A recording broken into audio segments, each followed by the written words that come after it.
Hi all, welcome to electrical Eduzone.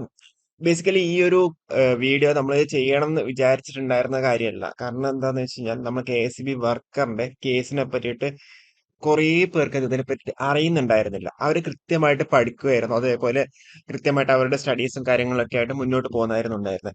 നമുക്ക് കുറേ നമ്മുടെ ഫേസ്ബുക്കിലും കൂടാണ്ട് ഇൻസ്റ്റയിലും കൂടാണ്ട് യൂട്യൂബിൽ വീഡിയോയുടെ താഴെയൊക്കെ നമ്മുടെ കേസിനെ പറ്റിയിട്ടൊക്കെ കുറെ കമന്റ്സ് ഒക്കെ വന്നിട്ടുണ്ടായിരുന്നു. നമ്മൾ പലതും അതിൽ കുറെയൊക്കെ ഹൈഡ് ചെയ്തിട്ടൊക്കെ ഉണ്ടായിരുന്നു. കാരണം എന്താണെന്ന് വെച്ച് കഴിഞ്ഞാൽ ഇതൊന്നും അറിയാതെ പഠിക്കുന്ന കുറേ പേരുണ്ടായിരുന്നു ബേസിക്കലി. അപ്പം അവർക്ക് ഇത് കണ്ടിട്ട് നെഗറ്റീവ് അടിക്കണ്ട അങ്ങനെ ഒരു തോട്ട് ഉള്ളതുകൊണ്ടാണ് നമ്മൾ ഇതിനെ പറ്റിയിട്ട് വീഡിയോസ് ഒന്നും ചെയ്യാതെ. പക്ഷെ ഇത് കഴിഞ്ഞ ദിവസം വന്ന ഒരു ന്യൂസ് നിങ്ങൾ എല്ലാവരും കണ്ടിട്ടുണ്ടാവും. അതുകൂടാണ്ട് ഒരു ന്യൂസ് പേപ്പർ കട്ടിംഗ് ഒക്കെ സർക്കുലേറ്റ് ചെയ്യപ്പെടുന്നുണ്ടായിരുന്നു. പല ഗ്രൂപ്പുകളിലും സർക്കുലേറ്റ് ചെയ്യപ്പെട്ടു. അപ്പൊ അതിന്റെ ഡീറ്റെയിൽസ് കാര്യങ്ങൾ അത് കൂടാണ്ട് പരീക്ഷയ്ക്ക് ഒരു മാറ്റവും ഉണ്ടാവില്ല. അത് അങ്ങനെയുള്ള കാര്യങ്ങളാണ് നമ്മൾ ഇന്നത്തെ വീഡിയോയിൽ ഡിസ്കസ് ചെയ്യുന്നുണ്ടാവുക. ഇത് ബേസിക്കലി നമ്മളൊരു പോസിറ്റീവായിട്ട് നിങ്ങൾ എടുക്കേണ്ട ഒരു കാര്യമാണ്. നിങ്ങൾ ഒരിക്കലും എന്താ ഒരു കേസ് വന്നു അല്ലെങ്കിൽ കേസ് വന്നതുകൊണ്ട് എന്താ പറയുക റിക്രൂട്ട്മെന്റിനെ ബാധിക്കും അങ്ങനെയുള്ള ഒരു തോട്ട് നിങ്ങൾക്ക് ഒരിക്കലും ഉണ്ടായിക്കൂടാ. ഓക്കെ, ഇതിപ്പോ കേരള PSCയുടെ ഒഫീഷ്യൽ വെബ്സൈറ്റിലുള്ള സെപ്റ്റംബർ മാസത്തെ കലണ്ടർ മോഡിഫൈ ചെയ്തതാണ്. ഇതിലെന്താ പറഞ്ഞിട്ടുള്ളത്? മോഡിഫിക്കേഷന്റെ റീസന്റെ ഏറ്റവും ആദ്യത്തെ കാര്യം നോക്കും. കേരള സ്റ്റേറ്റ് ഇലക്ട്രിസിറ്റി ബോർഡ് ലിമിറ്റഡിലെ ഇലക്ട്രിസിറ്റി വർക്കർ തസ്തികയിലെ തെരഞ്ഞെടുപ്പിലേക്കുള്ള നിയമനം ബഹുമാനപ്പെട്ട ഹൈക്കോടതിയുടെ ആ ഒരു കേസ് നമ്പർ പുറപ്പെടുവിക്കുന്ന അന്തിമ ഉത്തരവിന് വിധേയമായിരിക്കും എന്നുള്ള ഒറ്റൊരു കാര്യമാണ്. എക്സാം എന്താ അതേപോലെ നടക്കും. സെപ്റ്റംബർ 30 എക്സാം പറഞ്ഞതുപോലെ തന്നെ നടക്കും. അപ്പൊ നിങ്ങൾ എന്താ കൃത്യമായിട്ട് നിങ്ങൾ പഠിക്കുക. ഓക്കെ, നിങ്ങൾ പഠിച്ചിട്ട് നിങ്ങൾ എന്താ ടോപ്പ് റാങ്കിൽ നിങ്ങൾ അവിടെ എത്താൻ വേണ്ടി ശ്രമിക്കുക. നിങ്ങളുടെ എയിം അതായിരിക്കണം. അപ്പോൾ നിങ്ങൾ ഇതേപോലെയുള്ള ന്യൂസ് പേപ്പർ കട്ടിങ് കാര്യങ്ങളൊക്കെ ഉണ്ട്. അപ്പൊ നിങ്ങൾക്ക് ഈ കേസിനെ പറ്റിയിട്ട് കൂടുതൽ അറിയണമെന്നുണ്ടെങ്കിൽ നമുക്ക് അതിനെ പറ്റി പറഞ്ഞാൽ ഡീറ്റെയിൽ ആയിട്ട് കേസിനെ പറ്റിയിട്ട് ഒരു ഡോക്യുമെന്റ് ആക്കിയിട്ടുണ്ട്. അത് ഞാൻ നിങ്ങൾക്ക് എന്ത് ഷെയർ ചെയ്യാം. ഓക്കെ, അപ്പൊ പറയേണ്ട കാര്യം എന്ന് വെച്ചാൽ നിങ്ങൾ ഒരിക്കലും ഈ ഒരു എക്സാം കേസുമായി റിലേറ്റഡ് ആയതുകൊണ്ട് നിങ്ങൾ ഒരിക്കലും നെഗറ്റീവ് അടിക്കരുത്. നിങ്ങൾ കൃത്യമായിട്ട് എന്താ സെപ്റ്റംബർ 30 എക്സാമിന് വേണ്ടിയിട്ട് നിങ്ങൾ ഫോക്കസ് ചെയ്ത് പഠിക്കാം. ഓക്കെ, അപ്പോ ആ ഒരു രീതിയിലുള്ള സ്ട്രാറ്റജി എന്താ നിങ്ങളെ സൈഡിൽ നിന്ന് വേണം.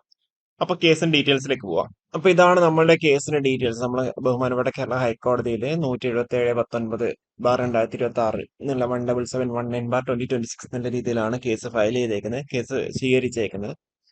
അപ്പൊ നമ്മൾ ഇലക്ട്രിസിറ്റി വർക്കറിന്റെ നിയമവുമായി ബന്ധപ്പെട്ടിട്ടുള്ള കാര്യങ്ങളാണ്. അപ്പോ 2026 മെയ് 21 കേസ് ഫയൽ ചെയ്തേക്കുന്നത്. 22 രജിസ്റ്റർ ചെയ്തു. സിംഗിൾ ബെഞ്ചാണ്. ജസ്റ്റിസ് വിജു എബ്രഹാമിന്റെ ബെഞ്ചാണ് അത് സ്വീകരിച്ചേക്കുന്നത്.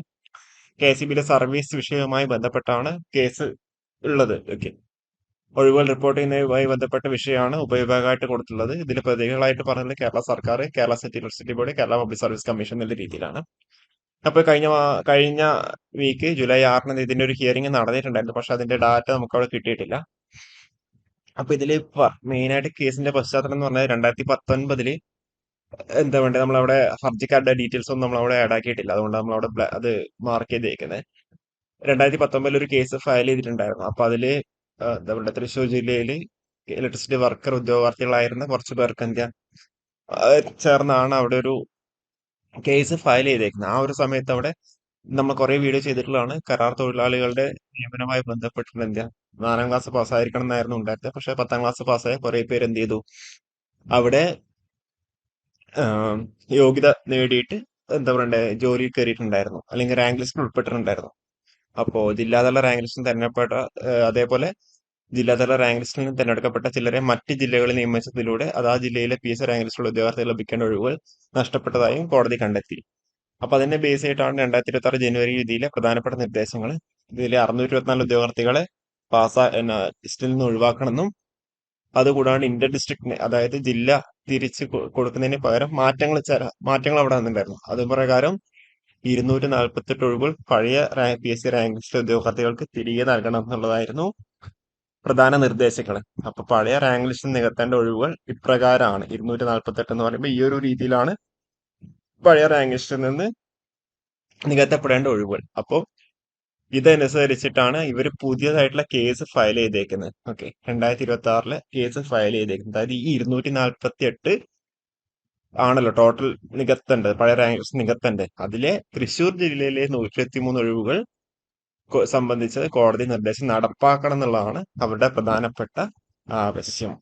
ഓക്കെ, ഇതിനെ ബേസ് ചെയ്തിട്ടാണ് നിൽക്കുന്നത് ഇപ്പം കേസിന് പോയേക്കുന്നത്. അപ്പോ അതിന്റെ ഞാൻ പറഞ്ഞല്ലോ, അത് എന്താ പറയണ്ട, എക്സാം എന്തായാലും നടക്കുന്നുണ്ടാവും അവിടെ. അപ്പൊ നിങ്ങൾ എന്ത് കൃത്യമായിട്ട് പഠിക്കുക. അപ്പോ ഇതിലിപ്പോ ഫൈനൽ വേർഡിക്റ്റ് എന്ത് തന്നെ ആയിക്കഴിഞ്ഞാലും എന്താ പറയണ്ടേ, പുതിയ റാങ്ക് ലിസ്റ്റ് എന്തായാലും ആൾക്കാരെ എടുക്കും. പക്ഷെ അതിൽ ചിലപ്പോഴും എന്താ നമ്പേഴ്സ് ഒന്ന് കുറയാൻ സാധ്യതയുണ്ട്. അത് എന്താ പറയണ്ടേ, ഈ ഒരു ഇത് എന്താ പറയണ്ടേ, ഇതിന് ഇവർക്ക് അനുകൂലമായിട്ടാണ് വിധി വരുന്നുണ്ടെന്നുണ്ടെങ്കിൽ ചിലപ്പോഴും എന്താ അതിൽ നിന്ന് ചിലപ്പോൾ വേക്കൻസി കുറയാം. പക്ഷെ ഞാൻ മനസ്സിലാക്കിയത് പ്രകാരം സംസ്ഥാനത്തൊട്ടാകെ 985 വേക്കൻസിയാണ് റിപ്പോർട്ട് ചെയ്തേക്കുന്നത്. അതിൽ തൃശ്ശൂരിൽ 62 മാത്രമേ റിപ്പോർട്ട് ചെയ്തിട്ടുള്ളൂ. പക്ഷെ പഴയ റാങ്ക് ലിസ്റ്റിൽ നിന്ന് 123 എന്നുള്ളൊരു നമ്പർ അവിടെ ഉണ്ട്. ഓക്കെ. അപ്പൊ ആ ഒരു 123 പഴയ തന്നെ എടുക്കുവാണെന്നുണ്ടെങ്കിൽ കുഴപ്പമില്ല ആ ഒരു വേക്കൻസി. പക്ഷെ ഇപ്പൊ എന്തായാലും 62 മാത്രമേ ഇപ്പൊ റിപ്പോർട്ട് ചെയ്തിട്ടുള്ളൂ. ഓക്കെ. അപ്പോ അതാണ് മെയിൻ ആയിട്ടുള്ള കാര്യങ്ങൾ. ഓക്കെ. അപ്പോ ഇത് ജസ്റ്റ് എന്താ പറയണ്ടേ, ഇത് ജസ്റ്റ് കേസുമായി ബന്ധപ്പെട്ട കാര്യങ്ങളാണ്. അപ്പൊ ഇതിൽ കൃത്യമായിട്ട് പറഞ്ഞിട്ടുണ്ട്, ഈ ഒരു ഹൈക്കോടതി ഉത്തരവ് പുറപ്പെടുവിക്കുന്ന അന്തിമ ഉത്തരവിന് വിധേയമായിരിക്കും എന്താ പറയണ്ടേ നിയമനം എന്നുള്ള രീതിയിലാണ് നമ്മൾ നേരത്തെ സ്ക്രീൻഷോട്ട് കാണിച്ചില്ലേ. അപ്പോ അതാണ് ഇപ്പോഴത്തെ സിറ്റുവേഷൻ. അപ്പോ ഇപ്പൊ എന്തായാലും എന്താ, സെപ്റ്റംബർ 30 രാവിലെ എന്താ എക്സാം ഉണ്ടാവും. അപ്പൊ നിങ്ങൾ കൃത്യമായിട്ട് പഠിക്കുക. ഓക്കെ. അപ്പോ പരീക്ഷ എന്തായാലും PSC നടത്തും. തുടർ നിയമന നടപടികൾ PSCയുടെ എന്താ പറയുക അന്തിമ ഉത്തരവിനെ ആശ്രയിച്ചിട്ടായിരിക്കും ഉണ്ടാവുക എന്നുള്ളതാണ്. അപ്പോൾ നിങ്ങൾ എന്തായാലും കൃത്യമായിട്ട് പഠിക്കുക. ഓക്കെ. അപ്പോൾ നിങ്ങളതൊരു എക്സാമിന് എന്ത് ചെയ്യുക, നിങ്ങൾ പോസിറ്റീവായിട്ട് കാണാം. അപ്പോൾ നിങ്ങൾ കൃത്യമായിട്ട് സെപ്റ്റംബർ 30 എക്സാമിന് വേണ്ടി പ്രിപ്പയർ ചെയ്യാം. അപ്പോൾ ഇതേപോലുള്ള നെഗറ്റീവുകൾ നിങ്ങളെ മൈൻഡിലേക്ക് വരണ്ട. എക്സാം എന്തായാലും അവിടെ നടത്തും. അപ്പോൾ നിങ്ങളെ സൈഡിൽ നിന്ന് അവിടെ മാക്സിമം എഫേർട്ടും കാര്യങ്ങളൊക്കെ ഇടുക.